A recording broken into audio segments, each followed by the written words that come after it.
नमस्कार दोस्तों, आज की जो विशेष कहानी है उसका शीर्षक है अंगमाल।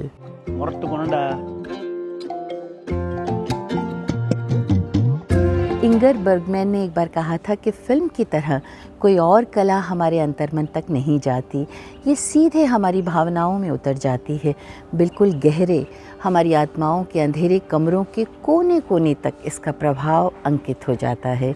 ऐसी ही एक फिल्म फेस्टिवल में देखने को मिली। दोस्तों, बहुत पहले शेक्सपियर ने एक बार कहा था, what's there in the name. मुझे लगता है what's there in the dress.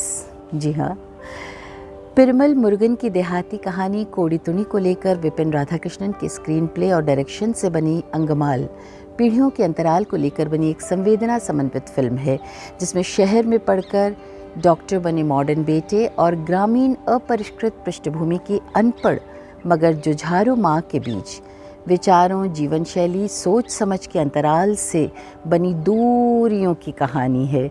बदलते समय के साथ साथ जन्म देने वाली माँ अपने हाड़तोड़ श्रम से पाई पाई जोड़कर अपने लाडले छोटे बेटे को अपनी हैसियत से भी बढ़कर शहर भेजकर पढ़ा लिखाती है और एक स्वप्निल जीवन देने का प्रयास करती हुई ये बिंदास माँ और आधुनिकता की अंधी दौड़ में भागते हुए अपने ही जन्मस्थान और जन्मदात्री से दूर, बहुत दूर निकल जाने वाले एक बेटे को फिल्म में बहुत विश्वसनीय तरीके से दर्शाया गया है।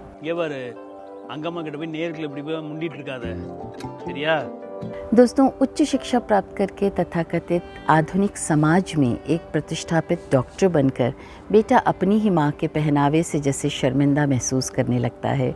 शहर की पढ़ी लिखी संपन्न प्रेमिका से विवाह की लालसा से खुद को कमतर महसूस करते हुए बेटा अपनी माँ की अब तक की जीवन शैली को ही जैसे बदल देना चाहता है।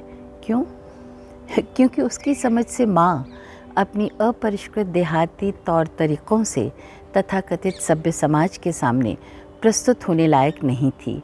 माँ का पुरुषों की तरह बीड़ी पीकर मोपेड चलाकर पूरे गांव में हॉर्न बजाकर रौब गांठना या लोगों के घरों में जा जाकर दूध बेचकर अपनी आजीविका चलाना उसे बिल्कुल रास नहीं आ रहा था। इतना ही नहीं, बरसों से पहनती आ रही माँ की गंवार सी वेशभूषा यानी बिना ब्लाउज़ के एक अनगढ़ तरीके से साड़ी पहनकर घूमना उसे समाज में शर्मिंदा महसूस कराने लगा था। अपने संपन्न ससुराल वालों के सामने वो माँ को अब इस गंवारू रूप में प्रस्तुत नहीं करना चाहता था।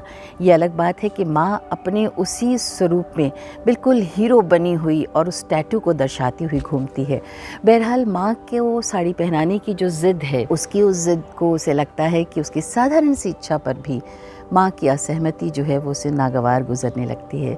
उसके द्वारा इसी बात का बतंगड़ बना दिया जाता है। बेटे को लगता है कि माँ की फालतू किससे ज़िद है जो इतने लोगों के समझाने के बावजूद भी मानने को तैयार नहीं। और इधर माँ का ये मानना था कि उसके अब तक के जीवन जीने की रीति और उसकी जीवन शैली को खारिज कर उसके बेटे पेलिकन ने जैसे उसके अस्तित्व को ही नकारने का प्रयास किया है।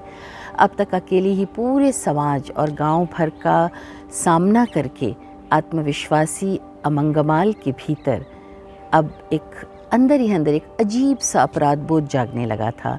उसके मन में गहरे कहीं आहत अंगमाल अब जैसे टूट बिखर चुकी थी और अब बिखरती हुई अपनी हीन भावनाओं के भंवर जाल में जैसे वो खुद धंसती चली जा रही थी।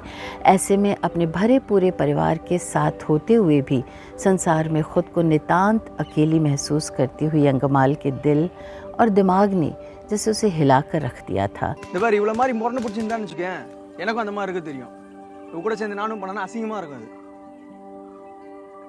नन्हे नन्हे बच्चों के दायित्वों के साथ भरी जवानी में विधवा हुई अंगमाल ने घर, परिवार, समाज और पूरे गांव भर के विरोधों का अकेले ही पूरी ताकत और दिलेरी से सामना किया था। वहाँ उसे कभी आत्मविश्वासहीनता अनुभव नहीं करनी पड़ी, मगर उस झंझावात का, उस आत्मविश्वास से सामना करने वाली वो अंगमाल अब जैसे चुप्पी का चोला पहन लेती है।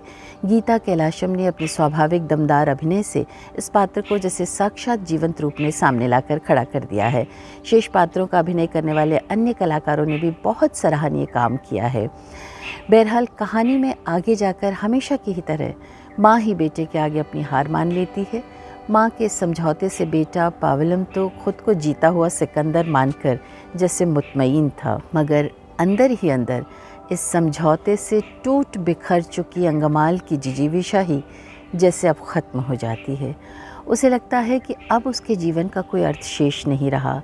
उससे अपना हठ मनवाने के लिए बेटा जो भी तौर तरीके अख्तियार करता है, वो सब अंगमाल के अब तक के आत्मविश्वासी, जुझारू और बिंदास स्वरूप को जैसे चूर चूर कर देते हैं। वो पावलम के इस तर्क को कि अब हमें सभ्य लोगों की तरह बनना चाहिए, कभी मन से स्वीकार नहीं कर पाती। उसके अब तक के जीवन संघर्षों को व्यर्थ सिद्ध करके बेटे पावलम ने उसके जीवन और अस्तित्व को ही जैसे निरर्थक साबित कर दिया था, जबकि अंगमाल ने एक विधवा के रूप में अकेले ही सारी जिम्मेदारियों का बोझ सहते हुए अपने बच्चों को बखूबी पाला था। मात्र सत्तात्मक परिवार के मुखिया के रूप में उसने अपने घर को बिखरने से बचाया था। ऐसी विचारोत्तेजक फिल्म या कहूँ कि सब कुछ न्यौछावर करके भी हमेशा की ही तरह अंडर एस्टिमेटेड स्त्री की कहानी भीतर ही भीतर कहीं गहरे तक हमें हिला जाती है। फिल्म का अनुपम छायांकन, कर्णप्रिय संगीत, प्राकृतिक दृश्यों की अद्भुत छटाओं से अटी-पटी ये फिल्म हमें ज़रूर देखनी चाहिए। हाँ, ये ज़रूर कहूँगी कि अदाकारों की जो ईमानदार प्रस्तुति है, उसने कथा को जैसे एक विश्वसनीय रूप में विकसित होने में सहायता प्रदान की है। हर दर्शक को ये सारी चीज़ें एक आश्चर्य से सराबोर करती हैं। अजब सा आत्मविश्वास ख़ासकर महिलाएं अपने भीतर महसूस करती हैं। दोस्तों, फिल्म जब भी रिलीज़ हो उसे ज़रूर देखिएगा, और अगर मेरी समीक्षा आपको कहीं भी किसी रूप में भी सार्थक लगती हो तो उसे लाइक, शेयर और सब्सक्राइब ज़रूर कीजिएगा।